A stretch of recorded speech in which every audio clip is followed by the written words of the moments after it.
news! May kumakalat na bagong sakit! Ha? May bagong sakit na naman? Ano to? COVID 2.0? Kumalma ka, Nay! Hindi daw yan nakakamatay! Ay, buti na lang hindi nakakamatay. Oh, bakit di ko pa nagugas na plato? Mamaya na lang po, Nay. Tinatamad pa ako. Tatamad-tamad ka? Darling, oh! Hoy, ikaw! Sumunod ka sa nanay mo, ah! Eto na nga! A few moments later. Nay, gala lang ako. Kasama ko yung tropa ko. Oh, tapos? Magiging ka sa akin ng pera? Uuwi ka ng gabi? Bawal! Nay naman eh! Darling, oh! Pagsabihan mo nga yung anak mo.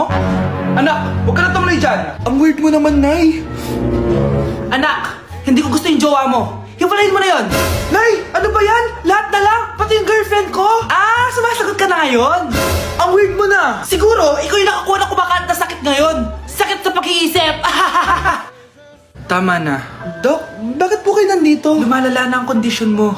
Ikaw ang isa sa mga nakakuha ng malalang sakit. Ha?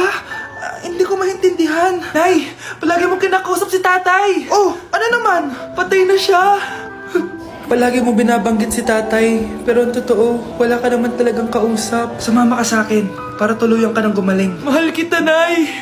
Ikaw na lang yung meron ako. Sorry, anak. Mahal din kita.